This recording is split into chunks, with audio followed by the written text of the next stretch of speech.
بسم اللہ الرحمن الرحیم۔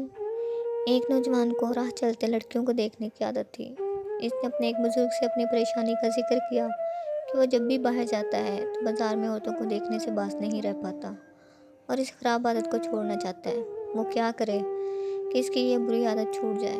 بزرگ نے اسے ایک دودھ سے لباب بھرا گلاس دیا اور کہا کہ وہ بازار تک ہو کر آئے، اور ایک اپنے شاگرد کو اس کے ساتھ کر دیا اور کہا کہ جب بھی اس سے دودھ کا ایک قطرہ بھی جھلکے تو اس کو سرے عام مارنا۔ نوجوان بازار گیا اور دودھ کا ایک قطرہ گرائے بغیر واپس آ گیا۔ بزرگ نے نوجوان سے پوچھا کہ تم نے بازار میں کتنی عورتوں کو دیکھا؟ نوجوان نے جواب دیا، میں نے کسی کو نہیں دیکھا، میری ساری توجہ دودھ کے گلاس کی جانب مرکوز تھی اور میں ڈر رہا تھا کہ دودھ کا قطرہ گرا تو سب کے سامنے میری پٹائی ہو جائے گی۔ بزرگ نے کہا کہ یہی حال ایک سچے مومن یا مسلمان کا ہے۔ ایک سچا مسلمان اللہ سے ڈرتا ہے اور قیامت کے دن سب کے سامنے شرمندہ ہونے سے ڈرتا ہے، اور یہ ایمان والے کوئی گناہ کرنے سے ڈرتے ہیں کیونکہ ان کی توجہ آخرت میں ہر عمل کا جواب دینے کی ہوتی ہے۔